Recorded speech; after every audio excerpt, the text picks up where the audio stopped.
Welcome. We're just going to give it a minute to let all the attendees in and then we'll get started.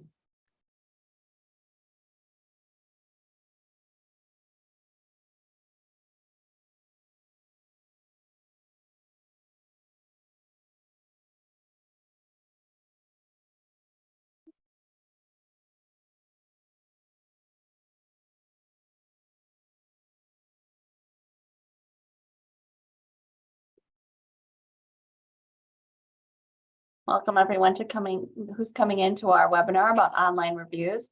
I'm going to give it one more minute and then we will start the presentation.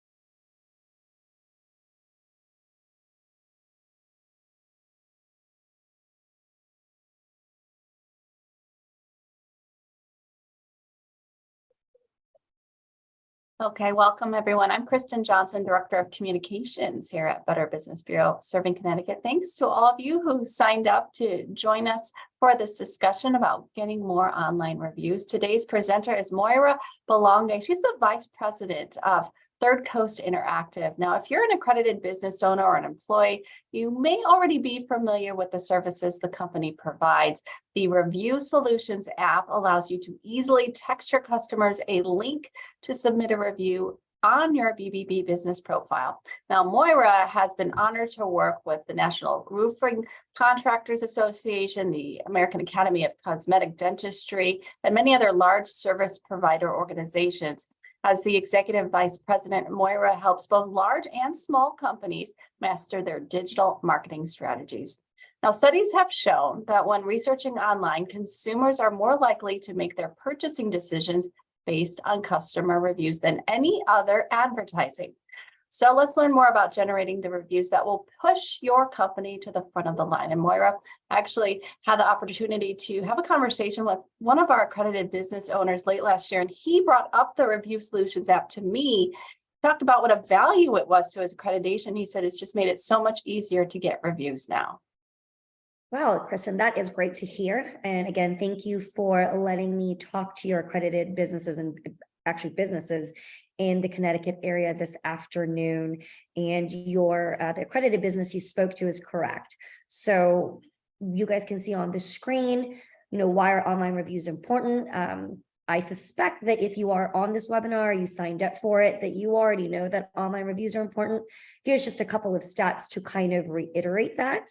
96% of consumers are reading online reviews, and 86% say that reviews are obviously important when deciding whether to trust a business. And so typically when I present these stats on the lower right, you will see that that's where I get the statistics from. So in this case, this is the Moz Local Business Review Survey Report from 2023. Okay. Now, it's not just that reviews are important. So of course, it's important to have online reviews, but more and more consumers care when a review was written. So if you, for whatever reason, maybe somebody that used to be at your company happened to put a real focus on reviews a couple years ago, and so you guys have a great rating on review sites and you have a lot of great reviews. However, 93% of consumers care when a review was written. And so if you have a lot of reviews, but they're not very recent, unfortunately, they're just not going to have an impact or the impact on a consumer that you'd want them to have. In fact, almost half of consumers only really pay attention to reviews written within the past month. Now, of course, that makes a lot of sense.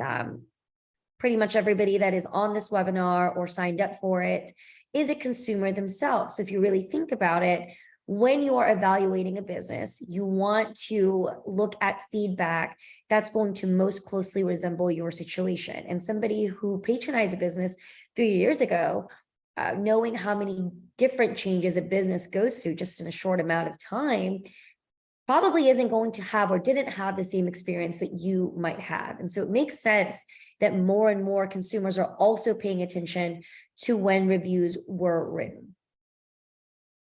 Okay, and of course, goes without saying that star rating matters.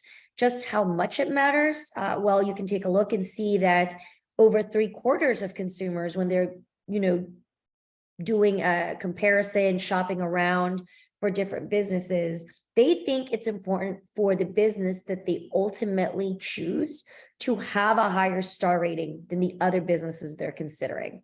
And in fact, 60% of consumers won't even look at businesses if their review rating is less than 4 stars. And so far, we've covered, of course, consumers are reading reviews, but you have to have a good average rating. And then the reviews that you have about your business online, the more recent they are, the better.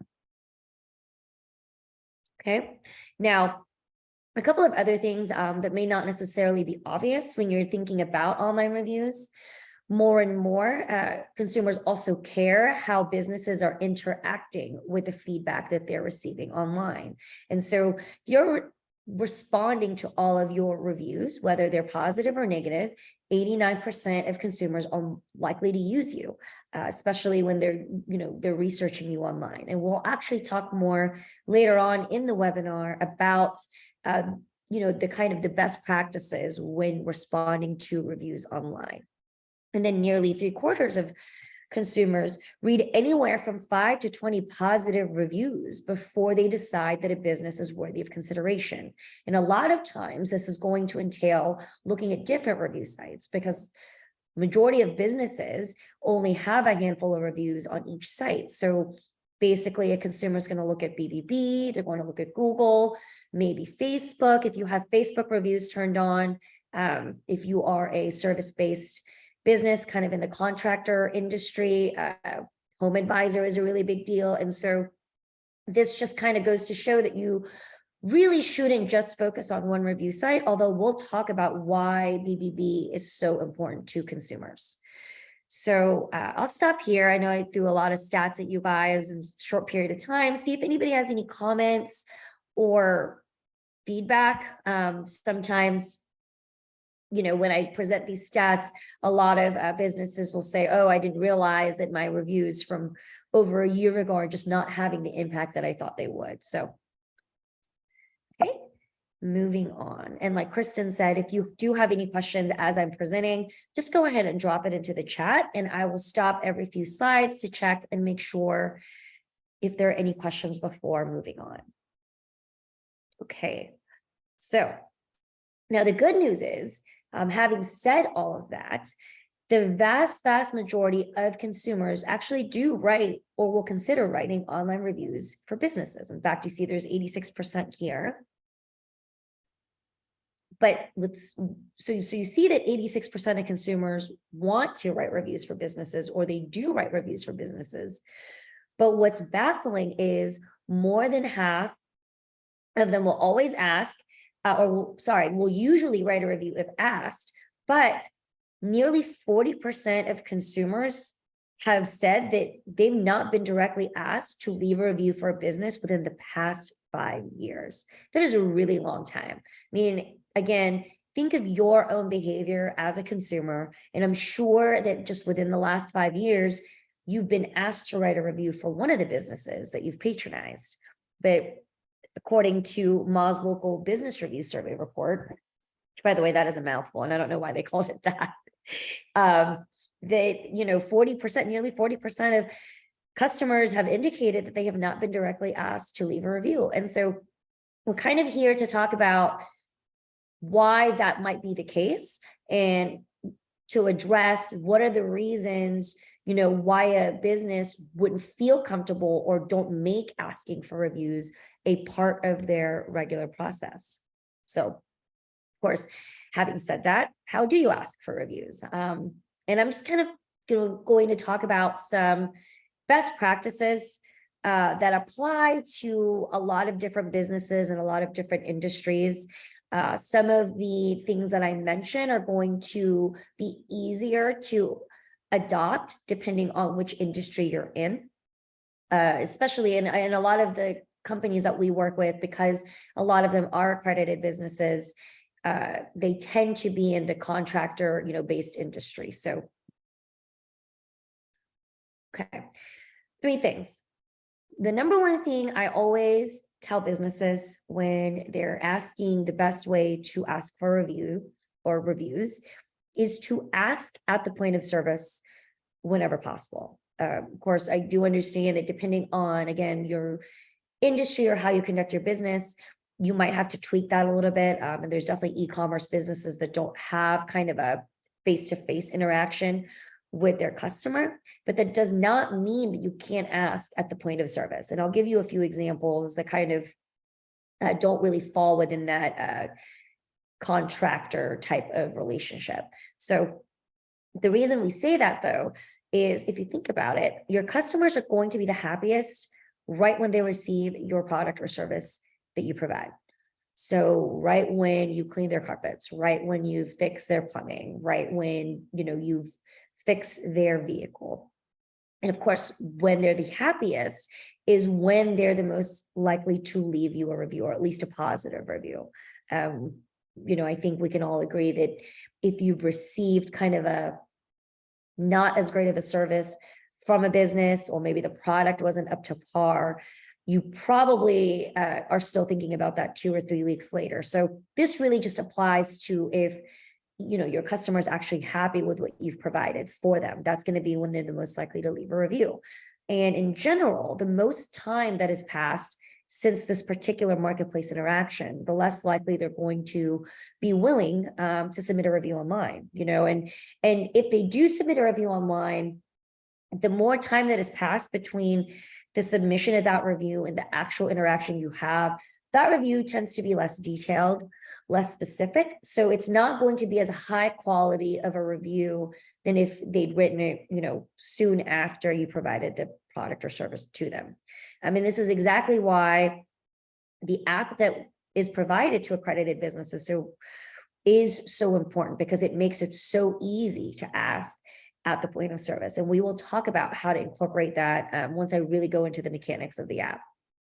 And playing off of that, so the middle column is really more of an example of how you can incorporate asking for a review in your day-to-day interactions with customers. So this specifically is very easy to incorporate if you are a contractor-based business, if you're in the kind of the service industry. However, there's definitely ways to adapt it, if you are in a different type of industry. And if you have any questions about that too, definitely drop it in the chat.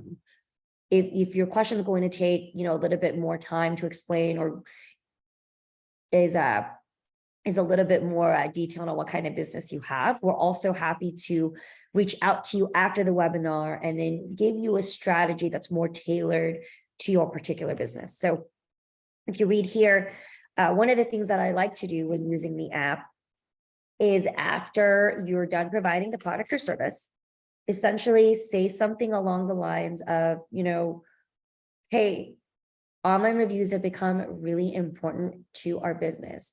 Would you mind leaving us a review? Your customer is going to say yes. And then you're going to ask them if they have their phone on them. And this is when you send that review request. And again, I'll go into detail about the mechanics of that a little bit later on in the presentation. But this is just kind of more generically whether you're using the app or not. So once you ask for that review, what you do then is, okay, while you are submitting that review, I want to make sure everything looks good one last time. And then you walk away from the customer. And what this does is, number one, it makes it so much less awkward, because you're not sitting there staring at your customer while they write that review. Number two, also, you're less likely to influence what they say about you. Of course, you want good reviews, you want great reviews, but at the end of the day, you don't want to really influence or feel like your customer feels coerced to leave you a review. And so in this case, if you walk away, that's less likely to happen, because again, you do want these reviews to be authentic, and especially if they're going on to Better Business Bureau, the BBB definitely wants to make sure that your customer wasn't influenced in any way when they wrote that review. And then the third thing is, it does give you one last chance to look over your work or whatever it is that you've done for your customer to make sure it does meet the standards of your business. So again, you walk away, make sure everything looks good, come back. And ideally, once you've come back to your customer, they've written the review for your business. And so in this case, before you leave or before you wrapped up that interaction, you've gotten a review from your customer. And so again, I think that's very effective. I've talked to lots of businesses that have kind of tweaked this to fit what their interactions with their customers are like. But this takes a lot of the awkward and then discomfort that comes with asking customers for reviews. Okay. And then more generically, it's easier for your entire team when you make asking for reviews a part of the process, because it takes the guesswork out of it. Just like you have procedures for clocking in and out, or, you have procedures for your sales team when they're pitching, or when, issuing an invoice. I know a lot of your employees probably have steps that they follow depending on what they're doing for the company. So you might as well make asking for reviews part of your regular processes. And again, number one, it makes it a lot easier for you to hold your employees accountable and make sure they are asking for reviews. And number two, it makes it easier for employees because it takes the guesswork out of it. They don't have to think, okay, do I ask for a review? Do I not ask for a review? And then they get into the habit of doing it as part of their daily routine. So questions about any of the things that we covered. And again, this is speaking more generically. I do realize that depending on the type of business that you have and what kind of interactions you have with your customers, these won't match up one-to-one, but we're happy to kind of collaborate with you and come up with a strategy that does work. Okay, so it doesn't look like there are any questions. So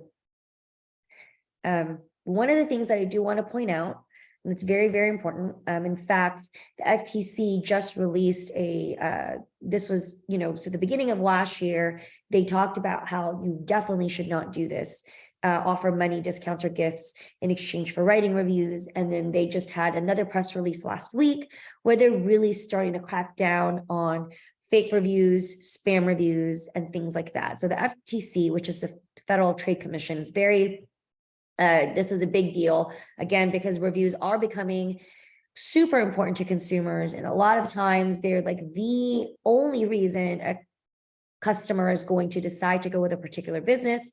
So they want to make sure that these consumers are not being misled. In addition, offering money, discounts, or gifts to your customers in exchange for writing reviews is against BBB guidelines. And so just don't do it. Even if it wasn't, against whatever the FTC guidelines are, and even if it wasn't against, let's say you're not an accredited business, you don't really care what the BBB dictates.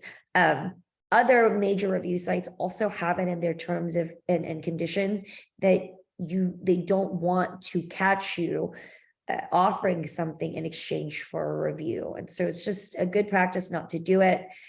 You've probably run across businesses that offer coupons or something or a free service in exchange for a review. It doesn't matter if they get caught. A multitude of things can happen. The best thing that can happen is that review gets deleted. And that's the best thing. And then from there, stuff like their profile gets banned off of, whatever review site that review is posted on.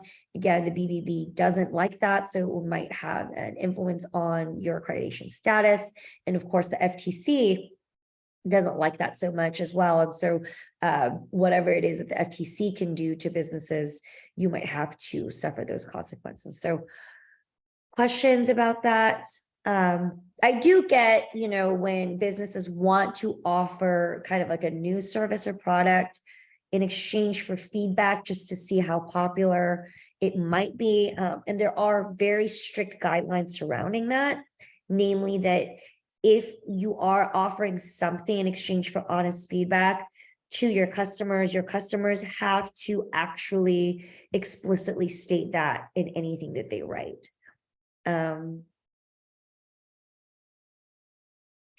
Okay, so there is a question about employee incentives for review, which is a great question, and I'm actually going to cover incentivizing your employee to, in order to encourage kind of reviews. But the question is it okay to let customers know that if they mention an employee by name in a review, that employee would be eligible for cash bonus at the end of the month?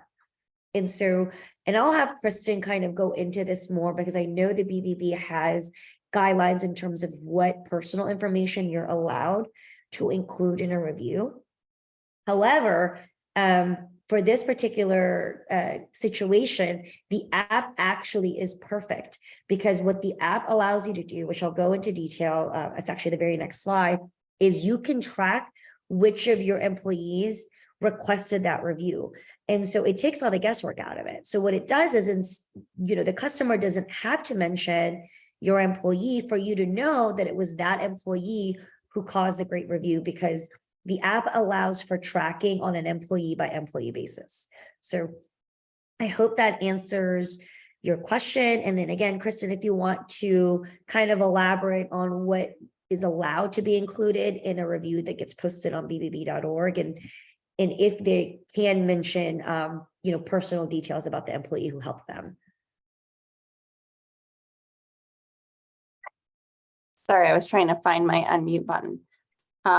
So basically, when you go through the review, we have people that will then look at them, and we will redact any personally identifiable information, just like we would with a complaint. So I would say put everything in there that you want to put in there, and then on the back end, we can take anything that wouldn't be allowed out.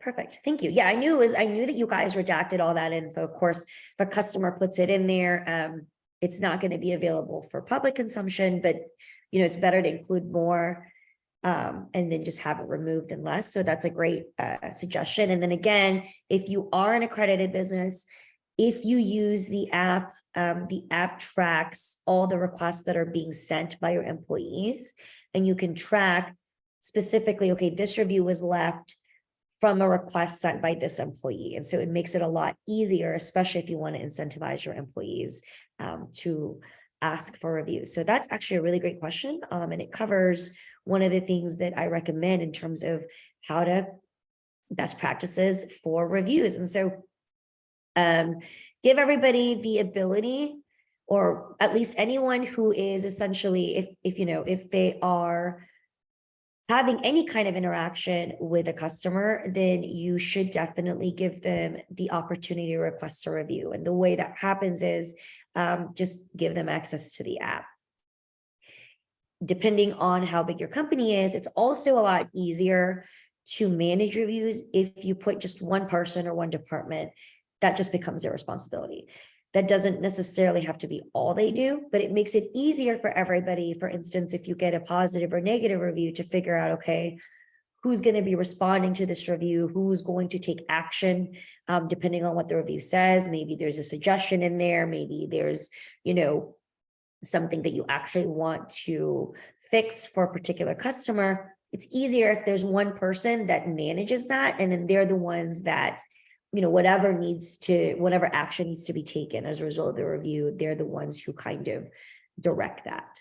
And 3 and 4 kind of, in my opinion, related. So we talked about holding your employees accountable, which again, the app lets you track on an employee by employee basis who's requesting reviews. And so you can see exactly who's doing what they're supposed to do, number one. And number 2, you can see who's actually getting great reviews. And so you could have an employee that's doing what they're supposed to do and asking for a review each time, but for whatever reason, just isn't getting the reviews. And so that could either have you go further into, number 1, maybe it's a performance thing. Maybe they're not performing up to par, and that'll be kind of a chance to coach them. Or maybe they're not asking in the way that makes it easy or convenient for the customer to write a review. And so you can go back to what we talked about a couple of slides ago about, the easiest ways to ask for a review, especially at the point of service. And of course, to piggyback off of that, which the question was related to, and again, that's a great question because I actually recommend incentivizing your employees.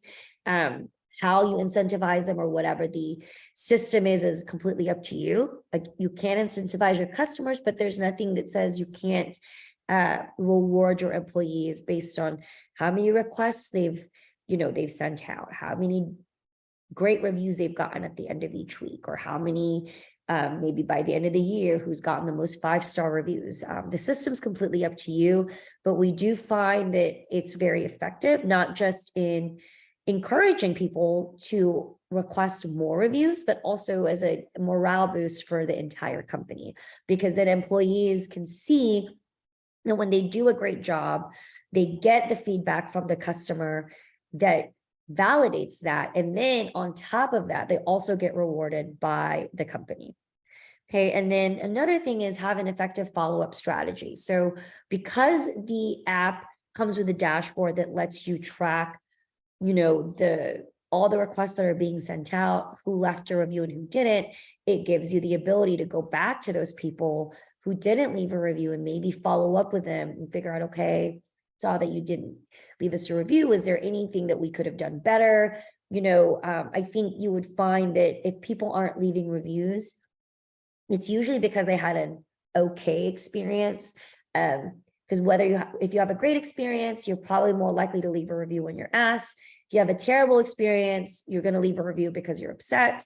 But if you kind of have an okay experience, not really enough to compel you to go one way or the other, that's typically something that results in not getting that review from that customer. And so that's also a good way to follow up with the people who are not leaving the reviews and figuring out if there's something you could have done better that would have made them more enthusiastic. So I'll stop here and see if anybody has any questions. And again, this is by no means an exhaustive list, but this is just based on kind of our interactions with a lot of businesses that are, actively engaging their customers to write reviews for them.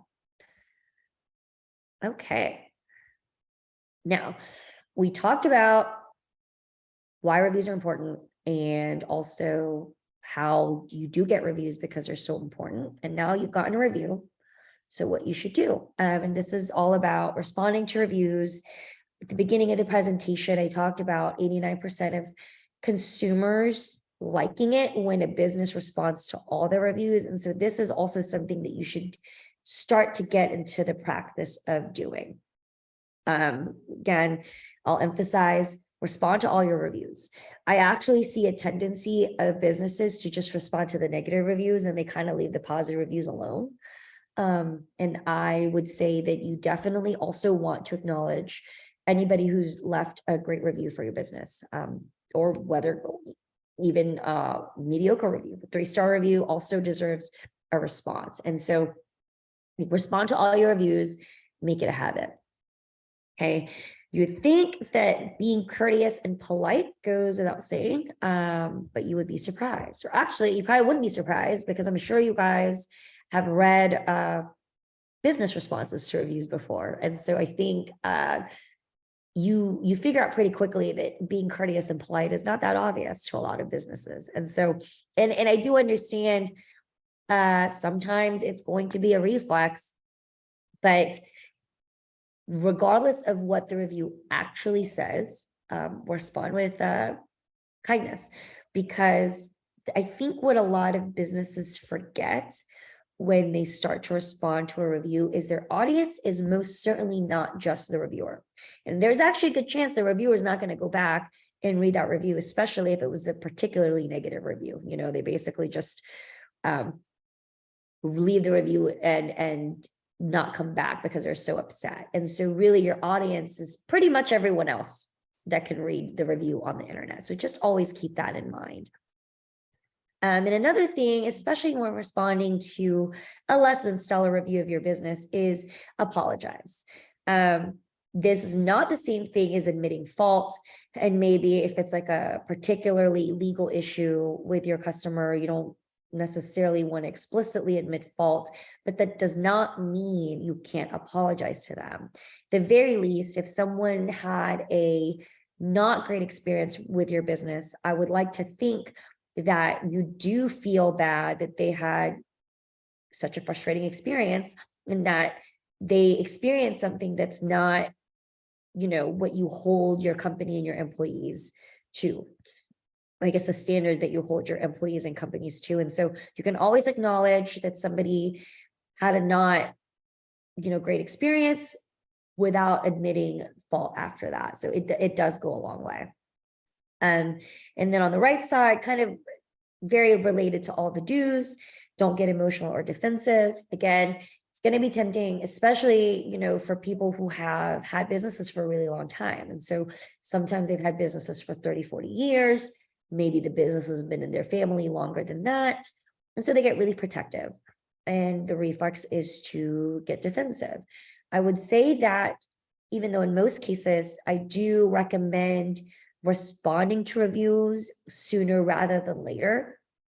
If you have a tendency to get particularly defensive, as a result of negative feedback from your customers, wait 24 to 48 hours before you respond to the review. And in that way, kind of the emotion calms down and then you're able to respond in a more measured manner. Again, I typically recommend responding sooner rather than later, but if responding sooner is going to cause you to lash out at the person who left the review, then it's definitely better to wait that extra couple of days. Okay.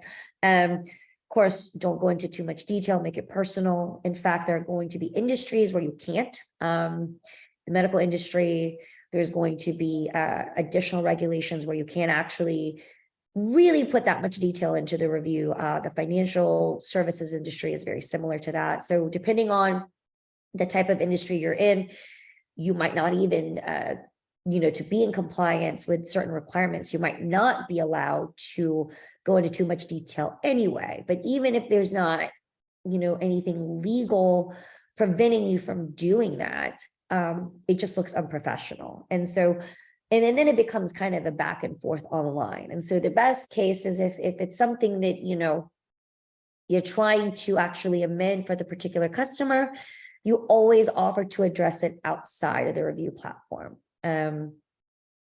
Right. I mean, I think that's just that way the whole world isn't watching you go back and forth with a reviewer online. Okay. Another thing is don't speculate.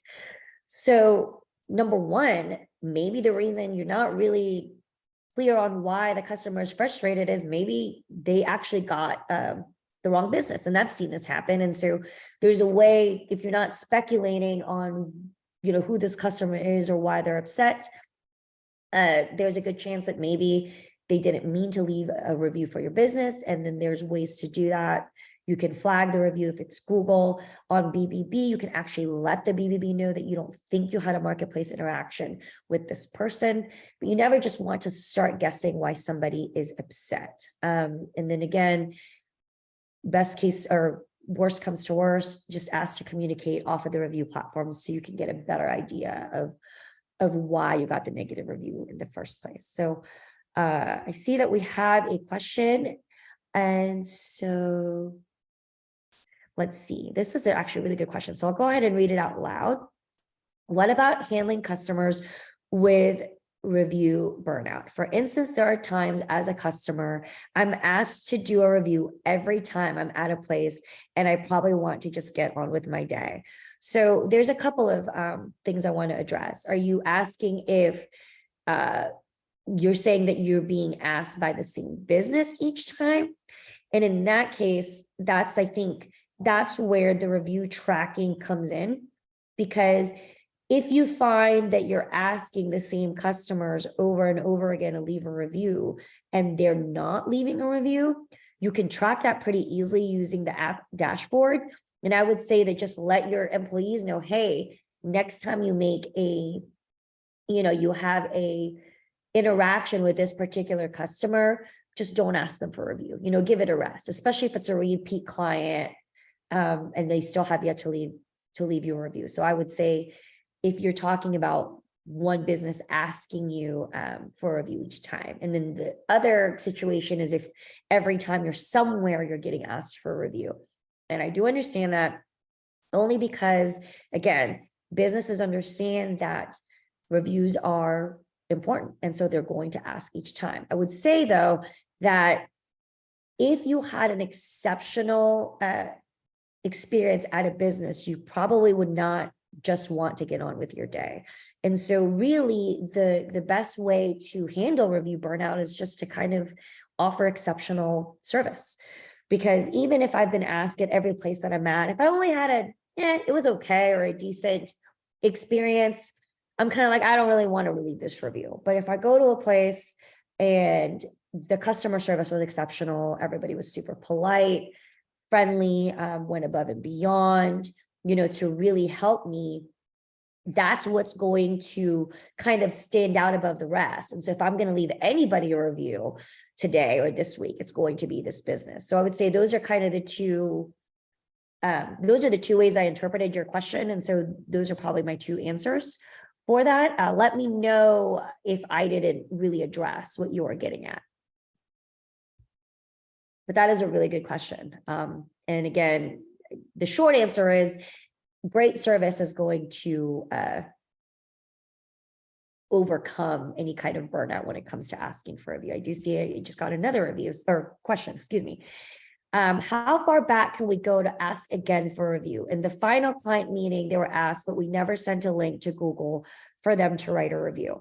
That's a great question. And I would say, without knowing the specifics about your particular business in general, you can go as far back as you would like, but I would preface it before you request again. So maybe it's a follow-up phone call.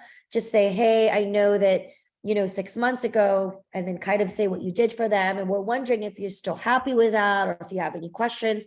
And so it's almost like a follow-up customer service call. And then while you're on the phone with them, I would take that as an opportunity to send the review request, and then they get that link at that point. So again, without knowing the specifics, that's the most generic answer for that. Use it as kind of a customer service opportunity, follow-up opportunity, and then go from there. So yeah, these are great questions. Okay. All right. So then there we go. Okay. So this is kind of the part where I just talk very briefly about the 4 major review sites that people really think about when they think customer reviews. And in this case, I don't go into more industry specific reviews. So for instance, Law Home Advisor is of course a big deal, or Angie is a big deal when it comes to contractors and service-based companies like that. I'm not going to talk about them because there's a very specific, it's more type of a niche thing. So, and also I'm not going to just read the slides. I include them here because if you guys want to take a picture of some of the comparisons, you're welcome to do so. You can take a screenshot. And also, because this is being recorded, once you receive the recording, and for those of you who are not watching live, you can pause it at the slides and take the information that you want. Okay. All right. Number one thing I want to make clear is consumers trust Better Business Bureau reviews the most. And they're very right to do so. So I will say that consumers who instinctively trust BBB reviews don't necessarily know that BBB has a verification process that's stricter than pretty much any other review site out there. But they instinctively trust BBB because I think that logo, that brand, it still means integrity in the mind of the consumer. And so I do want to make that clear. Of course, Google gets the volume because they're Google. It's a little unfair because they're also a search engine. But at the end of the day, you're going to find, when compared to like Amazon reviews, Google reviews, Facebook reviews, things like that, a BBB review is going to be more trustworthy in the mind of the consumer. Okay. All right. And these are a couple reasons why. So number one, also, it's very easy to get a review in BBB. So it doesn't require an account, which pretty much every other review site does. but they don't allow anonymous reviews, which at this point, you know, a lot of review sites used to allow that. Now pretty much nobody does, but it's up to you what you decide is anonymous, because people can create, for instance, a fake person with a review account on Google, for instance, or Yelp, and theoretically can write a review that way. However, the BBB does not allow that, and they go a step further, and then they actually review, they verify the review, where they verify the customer information that's provided, whether it is the email address or the phone number. And then there's a 3-day waiting period before the review is published, which gives you, the business, the opportunity to append a comment to that review before it's ever published. And if you do comment on a review, both your comment and the review is going to be published at the same time. So that BBB is the only review site that allows that. Pretty much every other review site, if you leave a review and it's going to be accepted, it's going to be posted instantaneously. And it doesn't give the business the opportunity to simultaneously respond to whatever claim the review is making, especially if it's a negative review. Okay, questions about that? You see I have a, oh, okay. All right, so, okay. So again, I'm going to leave this up. You guys can kind of just look across the 3 other review sites I've decided to cover: Google, Yelp, Facebook, and just see how they're a little bit different from each other. And also when it comes to BBB, you'll note that even though all of these require an account, and they don't have anonymous reviews that they allow, they don't really verify them past that. So they're not making sure that that's, you know, a valid cell phone number, or this is like a real customer that you had a marketplace interaction with, which BBB also does. So I mentioned earlier that if you get a review and you don't think that it's somebody you had a marketplace interaction with, BBB allows for you as a business within that 3-day period to indicate that. However, none of these other review sites have a process for that until after the review is published. And then once the review is published, then you can theoretically fight it or request to have it taken down. But at that point, you know, once it's online, people would have already read the review. Okay. And then this kind of goes into the Yelp algorithm, which honestly, I could talk about for another 30 minutes. So, and we get a lot of questions about the Yelp algorithm. So if you have any questions about that, and you'd like for us to, you know, my team to kind of explain it to you in detail, especially if you have great reviews on Yelp that are being filtered. And so it looks like you have like a 2-star rating or lower, but you actually have these like great 5-star reviews that aren't showing up. Go ahead and drop your info directly in the chat, or reach out to Kristen or myself, and we can reach out and talk about specifically what the strategy is for your business. So again, just kind of look this over, and if there are any questions about that, go ahead and drop them in. Otherwise, I am going to go to the next section. Okay. All right. So we talked about essentially the BBB and Review Solution partnership the entire time. But again, the number one reason this partnership occurred is because BBB wanted to help their accredited businesses with customer reviews, because they know how important it is. And so if you're an accredited business and you're watching this, this app is already available to you if you have not taken advantage of it yet. And if you're not accredited, this is a benefit that comes with accreditation. So as soon as you become accredited, you can take advantage of this app.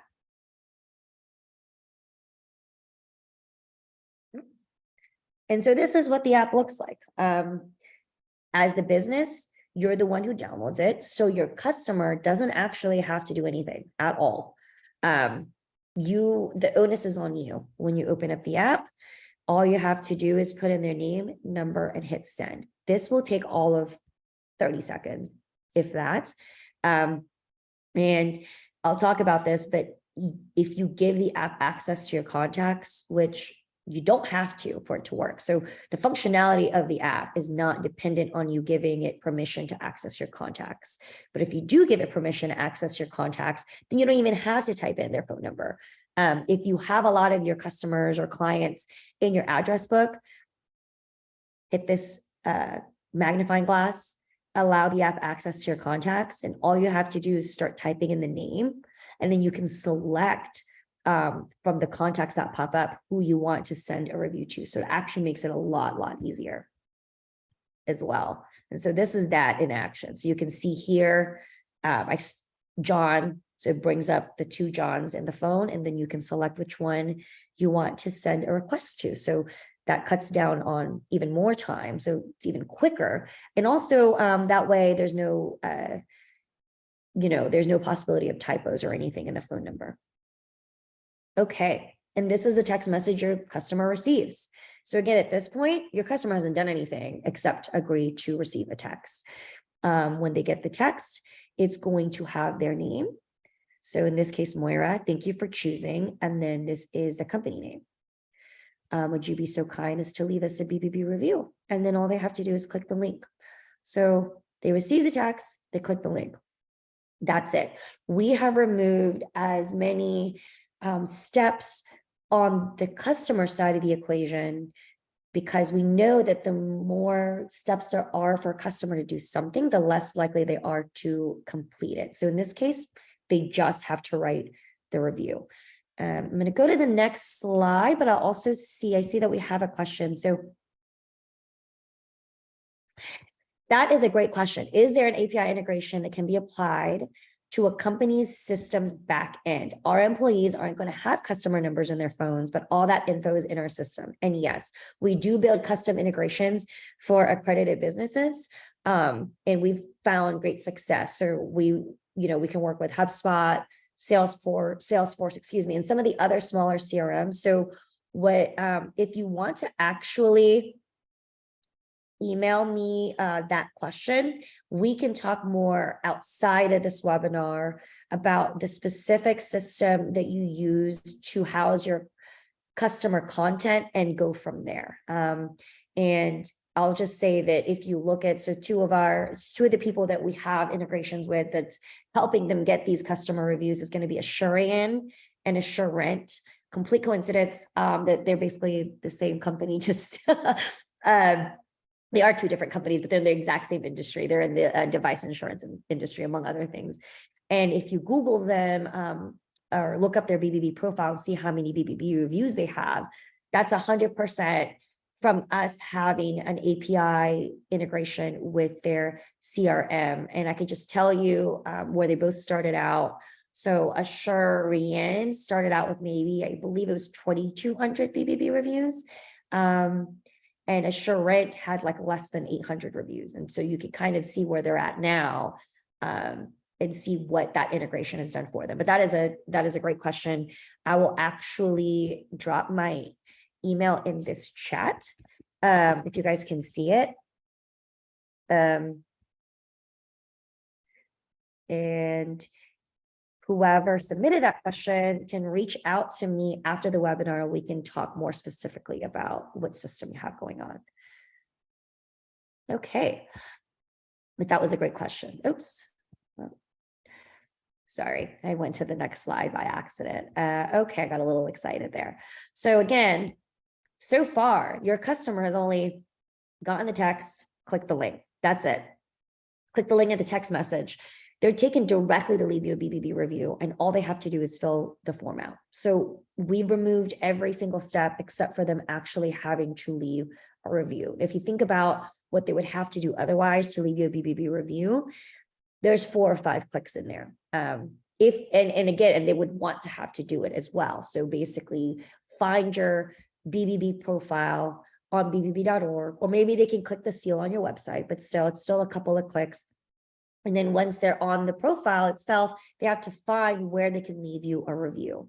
And then the other thing is, which we'll talk about, is we talked about the BBB's verification system and how they verify pretty much either the customer's email address or phone number. It's part of a way to make sure that they're getting authentic reviews. because you are sending the request to a cell phone number, they're not, of course, able to click that link unless it's a valid cell phone number.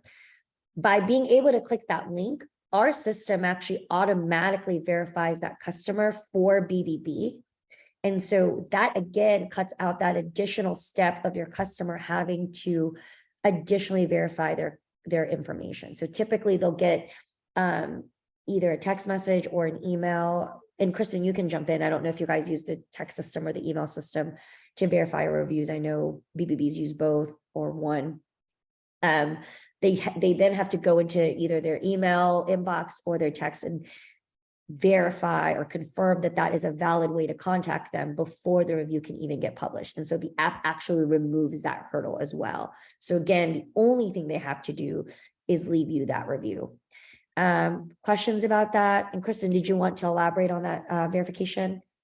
I am trying to get the answer right now. I am not the point person for that. So I will try to get the answer before we wrap up. Perfect. Okay. All right. So why would you use this app? We talked about it's quick and easy. I mean, it took me longer to talk about it than it would have taken you to send review requests to 10 of your customers, probably. For you, it's easy. You have the app on your phone, customer name, mobile number, send. Customer gets the text, clicks the link. That's it.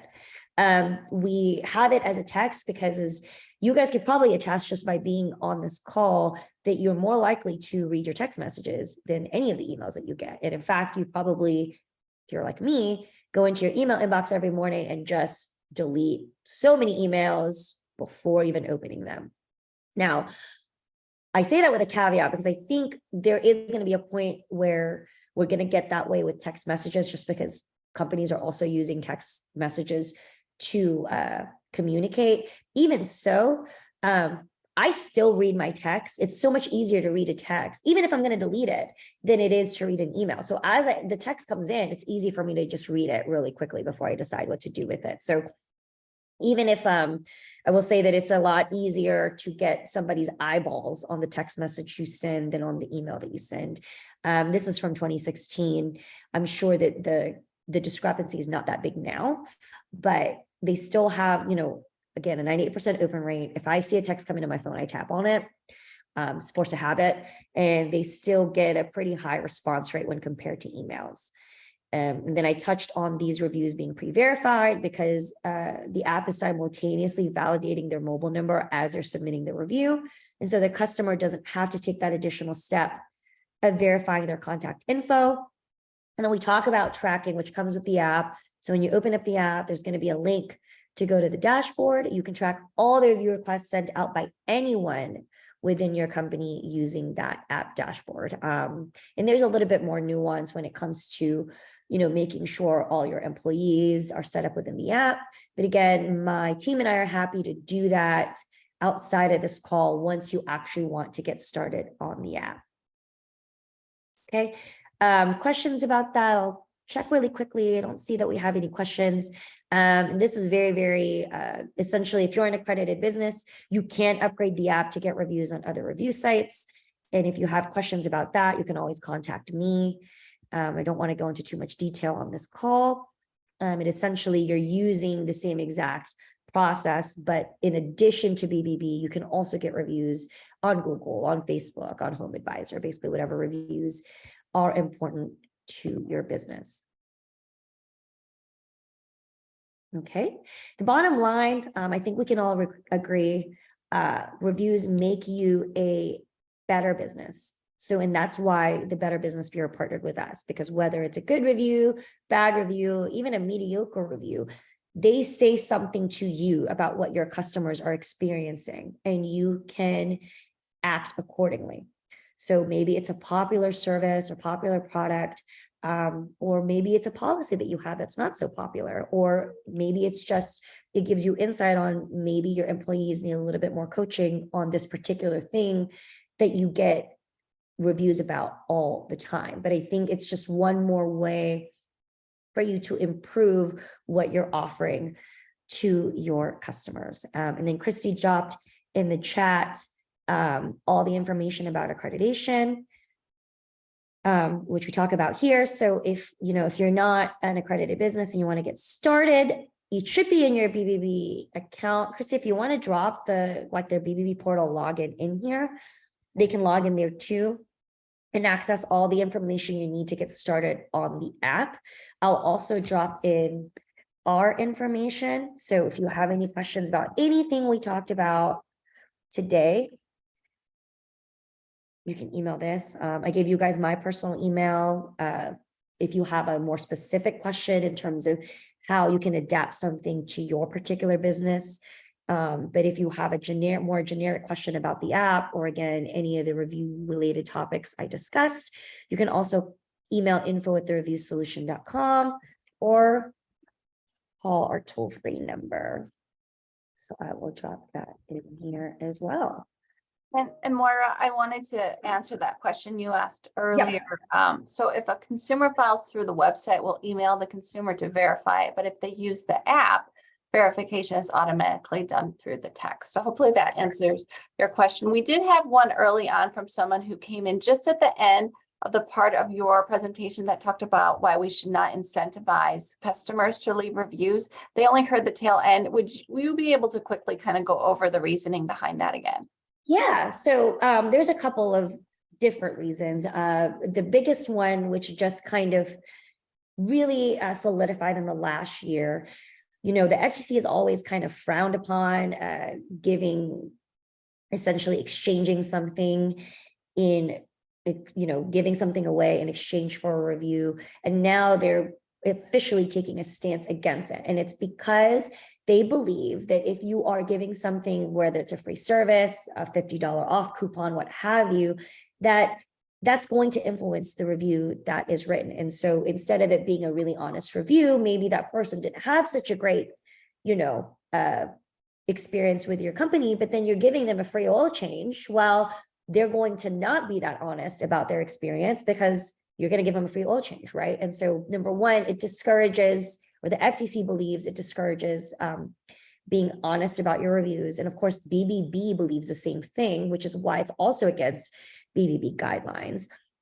And even if besides the Federal Trade Commission and the Better Business Bureau, it's also against the terms of service of a lot of the major review sites. So I'm not saying that you're always going to get caught, but if, for instance, Google or Yelp find out that you are offering something in exchange for a review, the best thing that can happen is they'll just delete that review. The worst thing is Yelp is particularly notorious for this, is they'll put a sign, like a little warning on your business profile saying, hey, this business was caught essentially trying to bribe their customers. And so I think, and just in general, I would advise against that, because as a business, you want your customers to be honest about the feedback that they're giving you. And when they're getting something in return, they're less likely to be honest.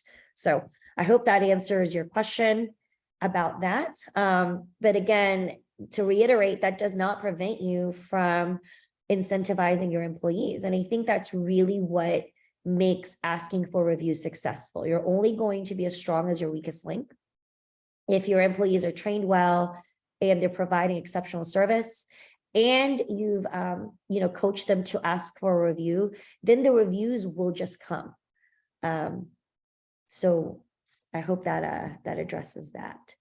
I think that those were all the questions. I did drop the business portal link in the chat. Oh, wait, I see one more.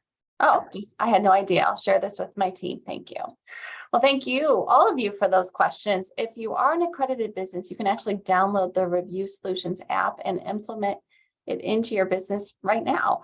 You can also download customer review postcard templates to print and then leave those with your customers, or you can order some through your accredited business portal. If you have questions on any of that or any of the other opportunities that you have as an accredited business, be sure to reach out to your business engagement specialist. There's two of them. There's Christy and there's Shade. I put contact information for both of them in the chat. We will be sending a recap email with all the slides and a link to today's presentation. We're going to post it on our website, and we're going to post it on the Better Business Bureau Serving Connecticut YouTube page. I put all that information in the chat as well. And then while you're there on the site, you can look at previous webinars and see what's coming up in the future. Moira, thank you so much for sharing this information with all of these businesses today. And thank all of you for joining us for this webinar. Have a great rest of your day and rest of your week. Thank you. There is a question that came in at the very last minute while you were talking. I didn't mean to interrupt you. So the short answer is, it depends on which review site you have the negative review on. I can't really, without knowing where it's left. But if you do want to contact, I left my email in the chat and we can talk about that specific instance for your business. In general, if it's with the Better Business Bureau, you can contact the BBB, but they do give you the opportunity to respond to them or have feedback about the reviews, in the 3 days before the review is even published. So that's why the BBB is so great about that. All the other review sites, it really just depends on the nature of the review. So I encourage you to email me and then we can talk about your specific situation in more detail. But again, thank you, Kristen, and thank you to the Better Business Bureau Serving Connecticut for giving me the opportunity to talk to their businesses this afternoon. Please feel free to reach out if you have any other questions. And I hope everybody has a wonderful day. Thank you so much again, Moira. And thank you again to everyone who joined us today.